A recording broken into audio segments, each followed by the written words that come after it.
The forklift engines went quiet first.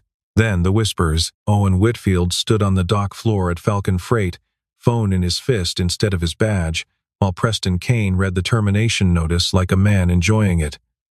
9 years, gone in 4 sentences. Owen didn't argue.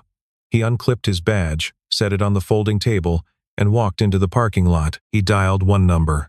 3 rings, Marsh and Cole. Authorization code. Please, Whitfield, activate the control clause, now. 20 minutes later, Preston Kane's phone rang. He would never sit in that office again. Stick around.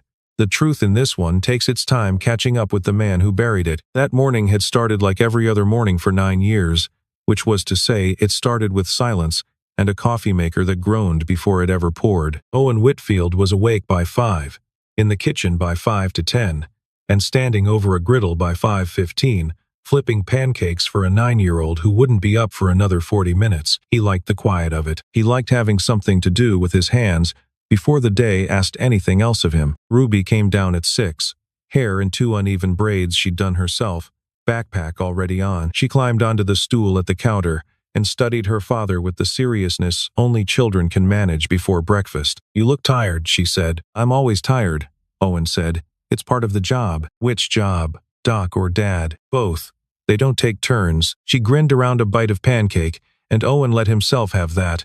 The small warm thing before the day turned into whatever it was going to turn into. He rinsed the plates while she brushed her teeth, checked the weather twice out of habit though it never changed his route, and found her missing shoe under the couch, where it always seemed to end up. Small tasks, repeated so many mornings they'd worn a groove into the shape of his life, and he was grateful for every one of them. He drove her to school at 7:15, watched her disappear through the doors without looking back, the way she'd learned to do somewhere around 2nd grade, and then he drove himself to Falcon Freight Distribution on the east side of Dayton, where he had worked the loading docks for 9 years and supervised them for the last 6. Nobody at Falcon Freight knew what Owen had built before Dayton. Nobody knew about Whitfield Capital, or the blind trust that carried his name only on documents locked in a Columbus law office, or the 62% stake he held in Corvus Logistics Group, the parent company that owned Falcon Freight the way a man owns a coat he rarely wears. They knew him as the supervisor who showed up first and left last,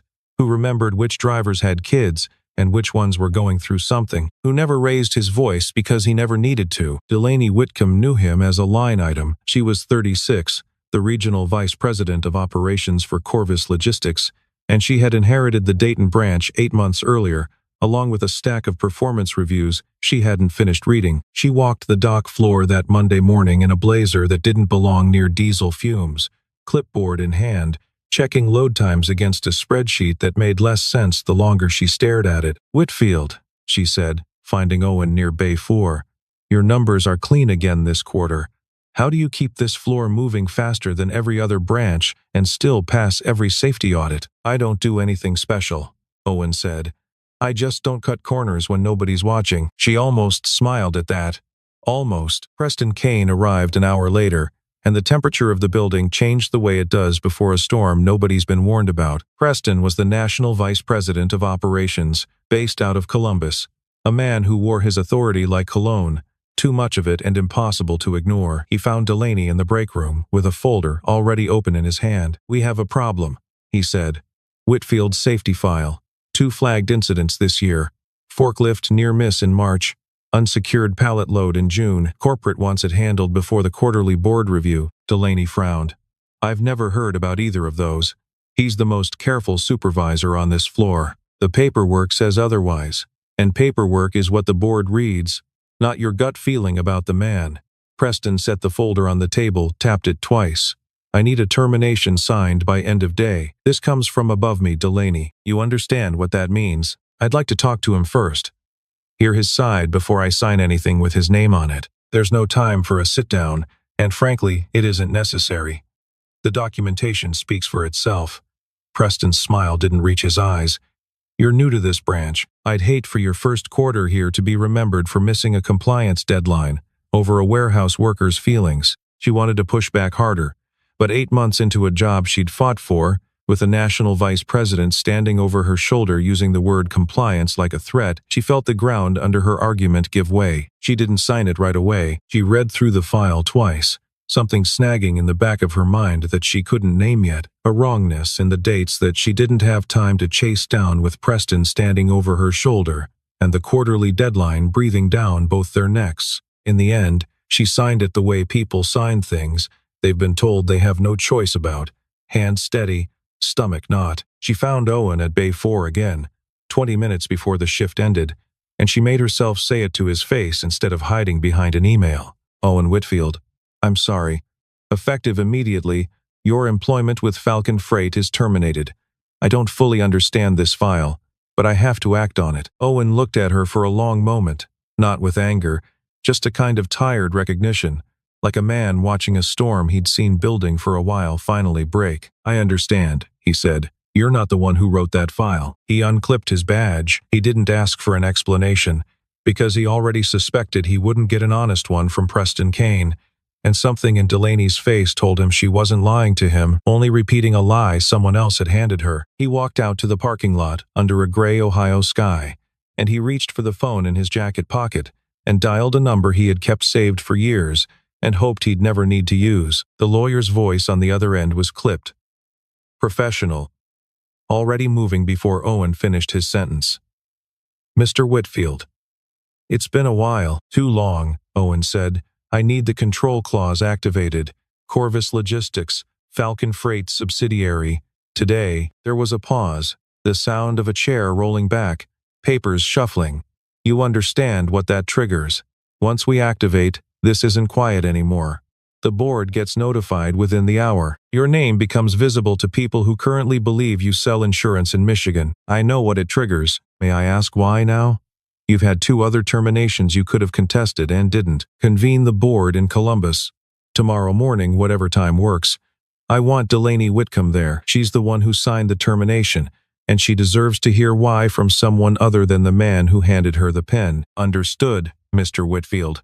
I'll have the notices out within the hour. Owen looked back at the building behind him, the dock doors, the place where he'd spent 9 years building something small and honest with his hands, after the rest of his life had gotten too large to hold. Because this time it wasn't about me, he said. Somebody wrote lies into a file with my name on it, and I want to know who and why, before they do it to somebody who can't make a phone call like this one. What almost nobody at Falcon Freight knew, what even Delaney Whitcomb had no reason to suspect, was that Owen Whitfield had built Whitfield Capital from a garage in Kettering 20 years earlier, back when his wife Claire was still alive and still laughing at his optimism over kitchen table spreadsheets. The company had grown fast, faster than either of them expected, and it had acquired a controlling interest in a regional logistics operation called Corvus, back when Corvus was 3 trucks and a warehouse lease. Owen had structured his ownership through a blind trust from the very beginning, a decision that had felt like paranoia at the time and felt like foresight now. He wanted, even then, some part of his life that money couldn't touch. His attorneys had argued against the structure for months. A blind trust made sense for a man who wanted distance from daily operations. They said, not for a founder who still wanted a hand on the wheel. Owen had insisted anyway, and over the years the trust had proven useful in ways he hadn't fully anticipated. It let him walk away from board meetings when he needed to. It let him disappear, when the time came, without anyone asking where the money had gone. Then, Claire died. A car accident on a wet road 18 months ago, quick and senseless and permanent, and Owen had found himself standing in a house too big for 2 people, one of whom was now gone, staring at a 9-year-old girl who needed a father who showed up in normal clothes and came home at a normal hour. He'd taken the Falcon Freight job years earlier, back when Ruby was born, wanting to be a father who was present for bath time and school pickups instead of quarterly earnings calls, and Claire had supported the decision without hesitation. Losing her only deepened his resolve to stay exactly where he was. He put the trust further on autopilot, gave his attorneys stricter instructions than ever, and held on to the loading dock job under a name that was legally his but functionally invisible. He wanted Ruby to grow up believing effort mattered more than inheritance. He wanted to remember, some mornings, what it felt like to earn something with his back instead of his signature. He had never planned to use the control clause. It sat in his file like a fire extinguisher behind glass, there in case of an emergency he hoped would never come. Somewhere across town, Delaney Whitcomb sat in her car outside Falcon Freight long after her shift ended, engine off, hands on the wheel, replaying the look on Owen Whitfield's face when she'd told him he was done. It wasn't anger that stayed with her. It was how little he'd fought it, like a man who'd already decided the fight wasn't with her. She thought about the dates in that file again. March, June. She was almost certain Owen had been out sick the week of the March incident, home with Ruby during a stomach flu, a detail she remembered because he'd mentioned it once, in passing, embarrassed about missing a shift. She sat with that thought a long time before she started the engine and drove home, uneasy in a way she couldn't yet put a name to. Nora Higgins found the discrepancy the next morning, though she wasn't looking for it. She was the human resources coordinator at the Dayton branch, 31 years old, quiet in the way people are quiet when they've learned that speaking up rarely changes anything and sometimes costs them their job. She was pulling Owen's file to process his final paperwork when she noticed the metadata on the March incident report. The document had been created in June, backdated to appear as though it had been filed in March. Her hands went still on the keyboard. She scrolled through the file again, slower this time, and found the same pattern on the second incident. Both reports generated within 11 minutes of each other, 3 weeks ago, long after either alleged incident supposedly happened. She should have taken it straight to Delaney. Instead, she sat with it for an hour, weighing what it would cost her to say something against what it would cost her conscience to stay quiet. She thought about her mortgage, about the 2 years standing between her and a vested pension, about how easily a woman who noticed the wrong things could find herself the subject of the next backdated file. She thought, too, about Owen Whitfield, who had never once made her feel small in 6 years of walking past her desk, who always said good morning like he meant it. In the end, her conscience won, though it took her until lunch to work up the nerve to knock on Delaney's office door. "I need to show you something," Nora said, laptop under her arm, voice lower than she meant it to be. "It's about Owen Whitfield's file." Delaney waved her in and shut the door herself, which told Nora something before either of them said another word. They didn't get far. Preston Kane appeared in the hallway outside less than 10 minutes later, knocking once before letting himself in, his smile arriving a half-second before the rest of him did. "Nora, don't you have exit paperwork to process? I was just, whatever it is, it's not your department." His voice stayed pleasant, which somehow made it worse. "I'd hate for anyone here to get tangled up in something above their pay grade, especially somebody 2 years from a pension vesting date." Nora closed her laptop. She didn't argue. She left the office with her hands shaking slightly, and the metadata screenshots still saved to a folder on her desktop, unsure if she'd just protected herself or failed the one person who'd never once been unkind to her on that floor. That evening, Owen sat at the kitchen table while Ruby did math homework across from him, the two of them working in a companionable silence that had become their language since Claire died. Ruby looked up at one point. Pencil paused. "You didn't go to work today?" "No," Owen said. "I didn't. Are you in trouble?" He considered lying to make it simple, and then decided she deserved better than that, even at 9. "Somebody made a mistake about me," he said. "A big one. I'm going to fix it, but it might take a few days, and it might get a little loud before it gets quiet again." Ruby studied him the way she'd studied him over pancakes, weighing the truth of it. "Are we going to be okay?" "We're always going to be okay," Owen said, and for the first time all day, he believed it himself. After Ruby went to bed, Owen sat alone on the back porch with the light off, the way he did on nights that stirred something old in him. He thought about Claire, about the version of this fight she would have relished, the way she used to tease him for hiding his own success like it embarrassed him. She'd never understood why he wanted to be invisible. He hadn't fully understood it himself until she was gone, and invisibility became the only place he felt steady enough to raise their daughter. Tomorrow he'd have to be visible again, in front of a room full of people who'd spent years assuming he didn't exist. He wasn't looking forward to it, but he thought of the backdated file with his name typed across the top, and he knew he wasn't going to let it stand. Delaney's phone rang the next morning before she'd even reached her office. A Columbus number she didn't recognize. "Miss Whitcomb, this is the office of Marsh & Cole.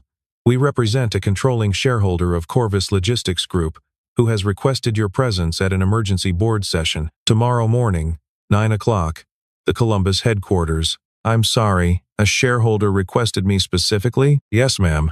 Your attendance is not optional." She sat in her car in the parking lot for a full 5 minutes before she trusted herself to drive, the same uneasy feeling from 2 nights ago blooming into something closer to dread. The drive to Columbus took an hour and 10 minutes, and Delaney spent most of it rehearsing explanations for a meeting whose purpose she still didn't understand. She'd barely slept, running through every possibility, none of them good. A compliance failure surfacing from her first quarter.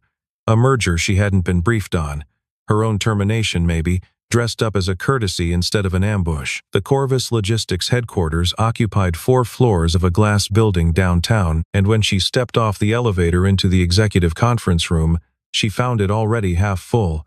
Board members she recognized from annual reports and a few she'd only seen in press photographs, all of them wearing the particular stillness of people who'd been told something urgent without being told what. Preston Kane was there too, seated near the head of the table, jacket buttoned, trying to project calm and mostly succeeding, though Delaney had spent enough years reading rooms to notice the tightness around his eyes. "Does anyone know what this is about?" she asked, sliding into an open chair. "Routine governance review," Preston said too quickly. Nothing to be concerned about, but nothing about the room felt routine. There was a folder at every seat, unopened, and a projector screen still dark at the front of the room, and the kind of silence that happens when powerful people are waiting for someone else to speak first. Delaney opened the folder in front of her out of nerves more than purpose, and the first page stopped her cold. A shareholder registry. Corvus Logistics Group, controlling interest, 62%, held by the Whitfield Family Trust. Trustee of record Marsh & Cole LLP. Beneficial owner O. Whitfield. Her stomach dropped somewhere near the floor. O. Whitfield. She thought about the man she'd fired 2 days ago, standing calm and unbothered on a dock floor, saying "I understand" like it cost him nothing. She thought about 9 years of employment history she'd never bothered to read past the first page. She turned to the woman beside her, a board member she vaguely recognized. "This Whitfield, in the registry. Is that Owen Whitfield?" the woman said, glancing at her folder. "Founder of Whitfield Capital. Very private man. Hasn't attended a board function in almost 2 years. Not since his wife passed. Why do you ask?" Delaney didn't answer. She was too busy replaying every interaction she'd ever had with the dock supervisor from Bay 4, hunting for the moment she should have known and finding nothing. No clue at all, just a man who showed up early and left late, and never once let on that he owned the floor he was sweeping. The board chair called the room to order a few minutes later, and the meeting that followed was unlike any Delaney had sat through in her career. A senior partner from Marsh & Cole walked the room through a financial audit that had been quietly conducted over the past 48 hours, by the activation of an emergency shareholder clause. The audit traced a pattern of inflated freight contracts across 3 regional branches, all approved under Preston Kane's signature, all routed through a shipping vendor that, on closer inspection, turned out to be partially owned by Preston's brother-in-law. Over 18 months, the markup on those contracts had quietly siphoned close to $900,000 away from margins the board had been told were shrinking due to fuel costs. Preston's calm finally cracked. "This is absurd. I've run national operations for 6 years without a single complaint from this board. You've run it well enough to avoid scrutiny," the senior partner said, unbothered. "That's not the same thing as running it honestly." He clicked to the next slide, and the room went quieter still. 2 personnel files, side by side, both belonging to Owen Whitfield, both showing safety incidents backdated to disguise the true date they were created, both signed off within the same 11-minute window, 3 weeks earlier. The same week Preston Kane had visited the Dayton branch for what he'd told Delaney was a routine site inspection. "We believe," the senior partner said, "that Mr. Kane manufactured cause to terminate a Falcon Freight employee whose ownership stake he was unaware of, in order to remove a supervisor whose meticulous record-keeping was making certain freight discrepancies harder to hide." Delaney sat very still, hands folded in her lap, understanding now why her signature had felt so wrong the moment she'd put it to paper. She'd been the tool someone else had used to swing the hammer, and she hadn't even known whose hand was really on the handle. Preston tried one more angle, sharper now, cornered. "If any documents were falsified, that's an HR matter for the branch. Miss Whitcomb signed the termination. She's the one who acted on it." Every head in the room turned toward Delaney, and for a moment the accusation hung there, waiting to see if it would stick to her instead of him. "I signed what I was told to sign, based on a file I was told was accurate," Delaney said, her voice steadier than she felt. "I've worked here 8 months. Mr. Kane has worked here 6 years. I'd ask this board to consider whose signature actually built that file." The senior partner nodded, unmoved by Preston's attempt to redirect, and reached for a folder at the bottom of his stack. "There's one more matter the board should hear before any decision is made." The side door opened, and a man walked in wearing a plain gray jacket that looked nothing like the suits filling the rest of the room, and for a moment, nobody recognized him at all, until Delaney did, all at once, her breath catching somewhere in her chest. Owen Whitfield crossed the room without hurry, the same unbothered calm he'd carried on the dock floor, and took a seat at the head of the table, like a man returning to furniture he'd simply been away from for a while. He didn't look at Preston. He looked at Delaney first, briefly, something unreadable passing behind his eyes, and then he nodded to the senior partner. "Go ahead," he said. "Let her finish it." Delaney opened her mouth, an apology already forming, but Owen raised a hand, not unkindly. "Not yet," he said. "There's somebody else who has more to say than either of us." He gestured toward the door, and a moment later Nora Higgins stepped in, laptop clutched against her chest like a shield, looking as though she'd rather be anywhere else on Earth and had decided to come anyway. "Miss Higgins found the discrepancy in my file 2 days ago," Owen said, "and was told by Mr. Kane that it wasn't her department. I'd like the board to hear what she found." Nora's hands trembled as she connected her laptop to the projector, but her voice steadied the moment the first screenshot appeared on the screen, metadata timestamps laid out in stark, undeniable rows. She walked the board through what she'd noticed. The backdated creation dates, the 11-minute window, the way both incident reports referenced dock conditions that hadn't existed on the days they claimed to describe. "I checked the March date against the shift schedule," Nora said.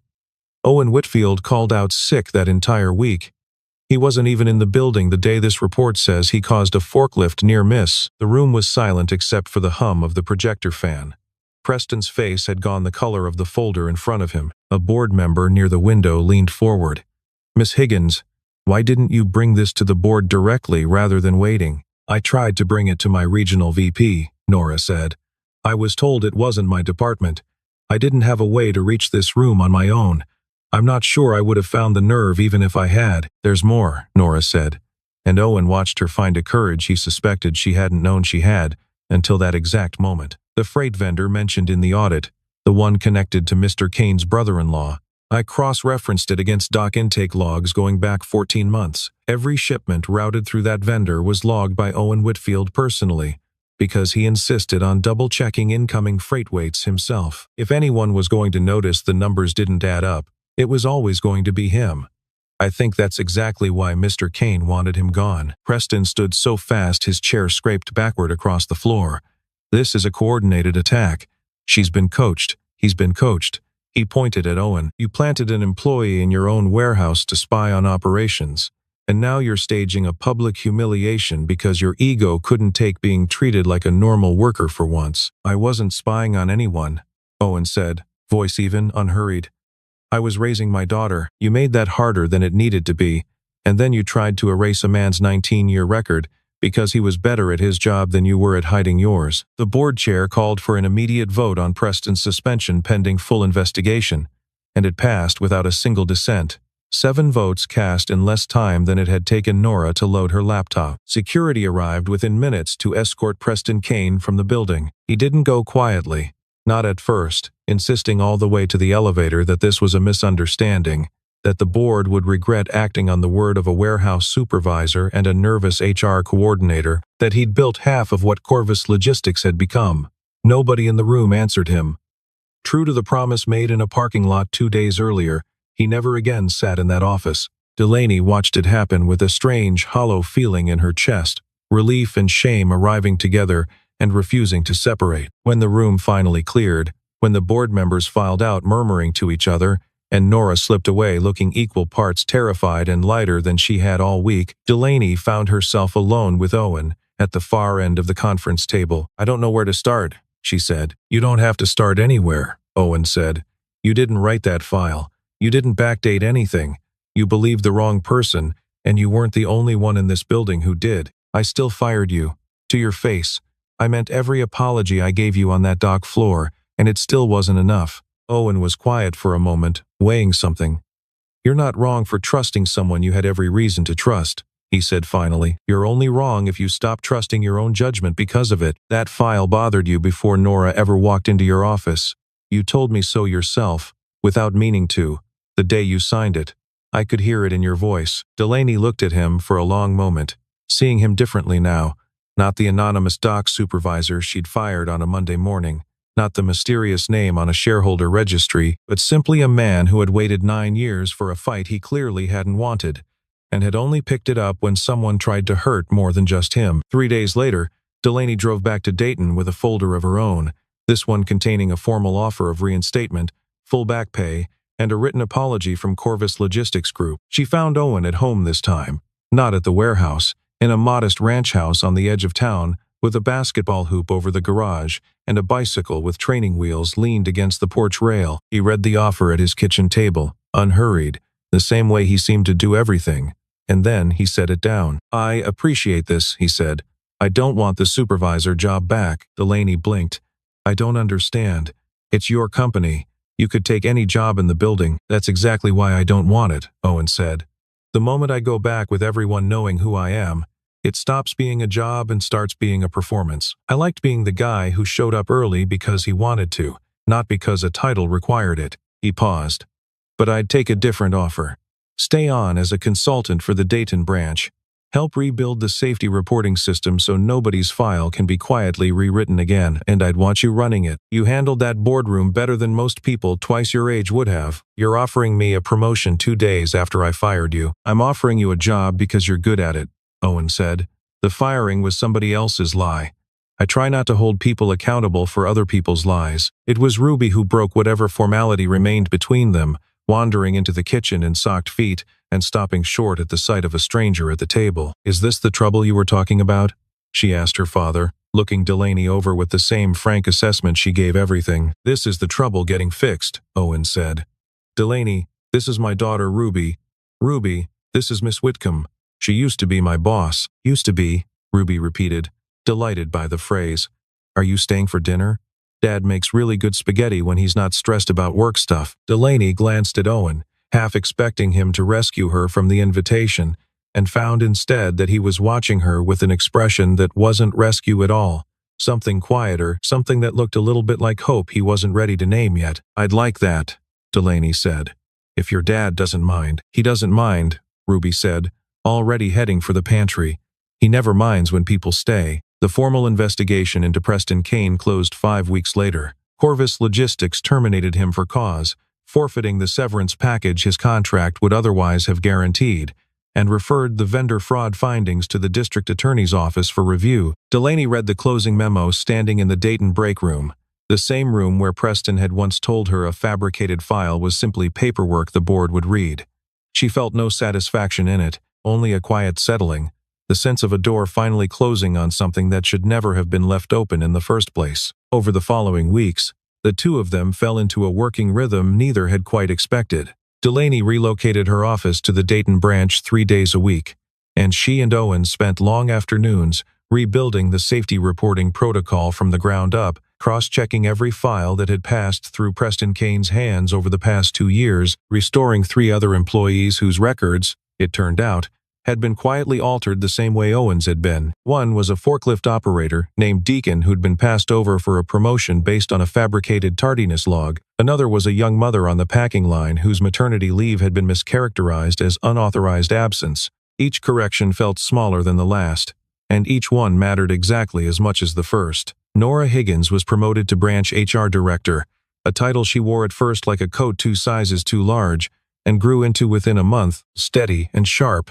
in a way that made Delaney wonder how long her instincts had gone unheard before someone finally listened. The company itself changed in smaller ways too. Corvus Logistics instituted an anonymous audit line, run through an outside firm, so no employee's record could be altered without a second set of eyes verifying the date. Delaney presented it to the board herself, and for the first time in 8 months, nobody in that room made her feel like she was borrowing a seat that belonged to someone else. Owen and Delaney kept working alongside each other long after the immediate crisis had passed, the kind of proximity that builds trust in increments too small to notice until they've become something larger. He fixed the chain on Ruby's bicycle one Saturday, while Delaney sat on the porch steps grading a stack of vendor contracts, and Ruby, without any particular ceremony, asked if Delaney wanted to stay for pancakes the next morning too, And Delaney found she very much did. She started noticing things about the house that told her more than Owen ever said out loud. A photograph of Claire on the hallway shelf, dusted but never moved. A drawer in the kitchen that still held a woman's handwriting on index cards. Recipes nobody used anymore but nobody had the heart to throw away. Delaney never asked about any of it directly. She simply let it exist alongside whatever she and Owen were becoming.